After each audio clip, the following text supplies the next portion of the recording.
All right. Yeah. Big weekend last weekend. Overall, I'm pretty pleased with how we navigated it. Big win on Friday night here in the PMAC against Alabama, which was a big boost of confidence for us. We were a tired bunch when we went Sunday and put some new people in the lineup, but I thought we did a really good job. We had three places where we had mistakes, nothing that counted too significantly. We didn't count any major breaks or anything. And in some places, I thought we did better quality routines than we did on Friday night, and not sure the scores reflected that. However, we did get the split. Missouri's a vastly improved team over the last few years, and is tough to beat at home in that place. So felt good about it. Don't feel great about it. Anytime you get a loss, you're not thrilled, but really felt good about the new routines we put out. Aaliyah Finnegan hitting her bar routine for the first time, competing it. Alona Arenas competing bars again after going her first time in the PMAC on Friday night and not having success. She kind of righted the ship and really did a nice job. And so felt really good about that. Sammy got to vault for us on Sunday, and probably will do that again this week. So there were some new faces and things that we had been wanting to get some exposure and some experience for some of these kids, and overall they did a very good job.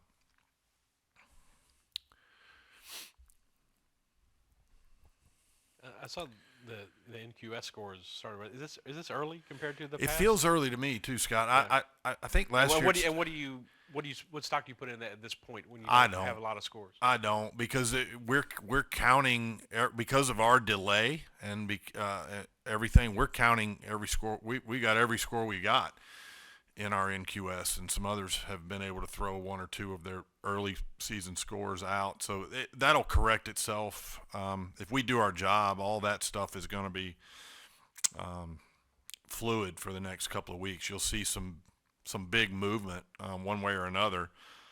I mean, our goal is to be able to drop the 196.95 and the 196.85 over the next 2 weeks, so that that's going to theoretically, that'll produce a significant jump for us in terms of what that reflects. And I just don't know what other people have to drop. You don't really know how that goes. But you'll see some movement here in the next 2 weeks, and then you won't see any movement as we get towards SECs. It always seems to kind of tighten up, and everybody's kind of found their stride and doesn't really deviate much from where they're scoring currently. So, but yeah, it does seem a week early to me for some reason. What do you like about this Texas women's meet? And is it a raised platform? It's not on a podium. I like going there for a lot of reasons. TWU has a really successful program at the level that they're at. They've won multiple national championships at that level. The equipment is good. The venue is nice. It's not large, but it's a good experience. We have a lot of recruits that come in because they're up there in the Dallas in the Metroplex area, and they get a chance to come see us. We see a lot of LSU people in general will come and pack that place. There'll be 3,000, 3,500 people in that gym when we go typically, and it's generally been a good experience for us. And I think in a lot of ways it gets us the opportunity to go try to be in a fairly friendly environment and get a good road score. And it's something that we've done in the past, and I like going there. They do a good job running their event. They do a good job with just the overall atmosphere that's there, and it's a good experience for all of us. And they enjoy having us in because it builds their crowd too. And so, it's kind of a mutual thing. How big of a recruiting advantage is it, given there's no major school programs in Texas, and Texas women's is really Well, Oklahoma's 3 hours up the road from Dallas, and we're 4 hours away from Houston. So the two of us, like to recruit a lot in Texas, as does everybody in the country. But I think from a drivability, those are the two programs that have the upper hand there. And Oklahoma competed at a club meet last weekend in Dallas at the Metroplex meet, which we've done before. And so this just gives us an opportunity to go and be exposed to some of those kids if they choose to come out and watch us. And I don't know if it's a big advantage, but I do think it's important that we keep a presence both in Houston and in Dallas, just to continue to be as visible as possible. There's so many great clubs in the area, and we have a lot of alumni there, and that's a big thing too. A lot of LSU alumni that don't get to come to home meets here get a chance to see us when we're in Texas, and that's good too. And KJ is from Dallas. So a few weeks ago, you told us like she was struggling with her confidence behind the scenes, stuff like that. So how has she progressed, like mentally, through the rest of the season? Yeah, well, I think the proof's in the pudding. She's become exceptionally consistent on the two events that she's been doing, and I think that's a reflection of a growing confidence level. I think she's doing great with that. There's an outside chance we add balance beam to her list of events that she gets to compete at some point this year. It could come this weekend. I'm not throwing that out there like some kind of I don't know that that's going to happen, but we do have some additional injury situations that we're dealing with, and so that could play into it. All right, give us the rundown then on who can compete and who won't. You want to see Kaya on floor this week, and also another young lady from Dallas, Reagan Campbell. What is her status? Would you like to get her in? Yeah. Meet? She hasn't competed yet this year. Would you like to get her in to meet kind of at home? Yeah, with as far as Reagan goes, Reagan's been an integral part of a lot of our success in the past, and Reagan has struggled physically which is where her body is at this stage of her career, and that's still the case. It's still unknown, really whether or not she'll be able to push hard enough to get into the lineup. She's dealing with a lot of fatigue and a lot of back pain and a lot of things that just render her certain days unable to train at any real significant level. So, but with that said, she understands that she's got a mission to be as big a part of the atmosphere and the chemistry and the positive forward movement of this team. And we've talked an awful lot about it. Been a lot of tears shed talking with her and just trying to come to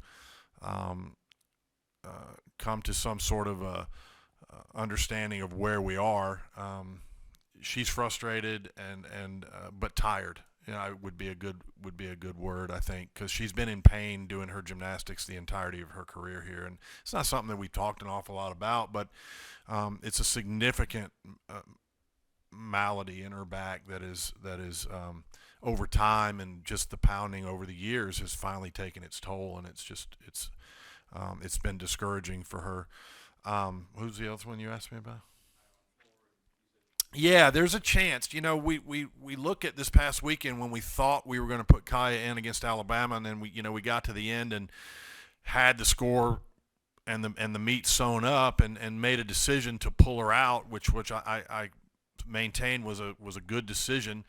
And then we ended up not using her at Sunday, even though that opened up the possibility that we could, and we didn't, because I felt like we had enough on the floor, and I maintain that we did have enough on the floor to have won that meet. But there's a chance we'll see her this weekend, because I think seeing what our team did against Alabama gives me some assurance that if we had to come home against Kentucky or Utah or whatever and get in that same situation, and if we had the meet sewn up, we could make the same decision we made with Alabama and be judicious again. So trying to get a road score this weekend is something that's on our radar, and wanting to put our best foot forward at TWU is something that we're talking through and trying to make decisions. You don't want that to be the overarching. I'm not going to sacrifice someone's health to go get a road score, but I also realize that we need a good positive road experience, and so that decision will come a little later in the week. Another health name would be Haley Bryant. How she's still doing. She even got a 10 on vault. Yeah. Being able to do that. Her foot did better last week than it's done throughout this whole process since the initial injury occurred. I don't know what that means. I don't know if that means it finally all tore and she's okay. She didn't seem to have too much swelling. Her foot responded well to everything we were doing. So she's either fooled me and is not telling me the truth, or we've kind of turned a corner and she really seemed to be in a much better place. Now, that being said, this week we don't know because we've had to ride her pretty hard, and trying to do so within the confines of that injury, it takes its toll. She's probably tired too. So we'll see what that looks like for her this weekend. But in general, I think you can always expect from here on out to see Kaya and Haley playing a large role in whatever competition that we have. Kai Rivers is the one that I'm most concerned about right now. Her shoulders really flared up after Friday. We're having it looked at to determine what the extent of, if any, is going on there, and that would be a tremendous blow to us if she's out for any significant time. Might seem like a strange question, but hearing you talk about Reagan, on the spectrum of sports on this campus, where does gymnastics fall in terms of pounding and injuries? It's second only to football. It's not. I mean, it's really not close. After that, there's studies that have shown that per capita the injury rate in our sport it's high, and it's something that we continue to look at and try to work with equipment manufacturers and everything, and the way we train. We train on soft surfaces all the time because of that risk, and so some of the injuries are different, but most of ours are lower extremity and back things that tend to get in, and shoulders being after that. But it's a lot of years. These guys have been doing it at a competitive level since most of the ones we've got were highly competitive at some of the highest levels by the time they were 10 or 11 years old, and so they've been doing numbers and difficulty on their bodies for a long, long, long time, and that just I say it all the time. That's a lot of tread wear on your tires by the time you get to college.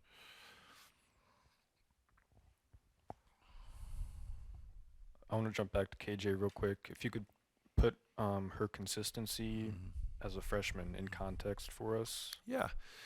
I tell all freshmen when they come to school, everybody's got an idea in their head. Everybody's got a dream, and when they come to LSU or wherever they choose to go, generally they see themselves doing great things in the all-around right out of the gate, and 9 times out of 10 it doesn't work out that way. I mean, we've had some that have done that. Haley's one of them, and Kaya's one of them, but most of the time it's somewhere in the middle between that and nothing, and I think for her it's been an incredible success to this point, albeit on 2 events, and that's been our decision, not because she hasn't done the work to be ready in other places, but it's been our decision, just trying to get to know the person and the athlete that we have and what is in her best interest to set her up for success.